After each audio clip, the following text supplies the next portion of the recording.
High, আমি পূজা। আমার একটা ছোট্ট মিনি ব্লগে তোমরা সবাইকে ওয়েলকাম জানাই। তো আজকে সকাল সকাল দেখো আমার সব কাজ-টাজ কমপ্লিট, এদিকে রান্না-টান্না, খাওয়া-দাওয়া সব শেষ। এবার শুধু স্নান করুম। তো তোমাদের দাদা একটু বাজার গেছে, আনতে আইলে রেডি হয়ে যাবো স্নান-টান করে একদিকে যাবো। তো এদিকে দেখো একটা সিঁদুর ঘোরটা, তো এটা মালিক আন্টি আমার লেগে আনছে ব্যাঙ্গালোর থেকে। তো এদিকে আমি স্নান-টান করে আলাইছি, এবার রেডি হমু। তোমার দাদা স্নান করতে আসে। তো এদিকে আমি রেডি হয়ে গেছি। তো হ্যাঁ, তোমরা তো কইছি না কই যাবো, আমি যাইতেছি আমার এক নন্নাসের বাড়িতে ফার্স্ট টাইম।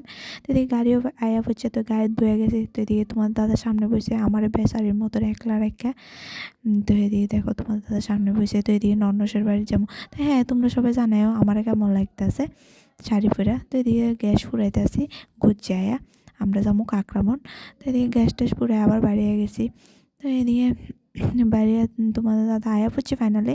তো এদিকে তোমার দাদা মিষ্টি লইতেছে, আমি দাঁড়িয়েছি মিষ্টি লইয়া নন্নসের বাড়িতে আছি। এদিকে দেখো আমার নন্নাস আর নন্নাসের চাল। তো এদিকে আরেকটা ননদের বাড়িতে আছি, এটা ননদের ছেলে।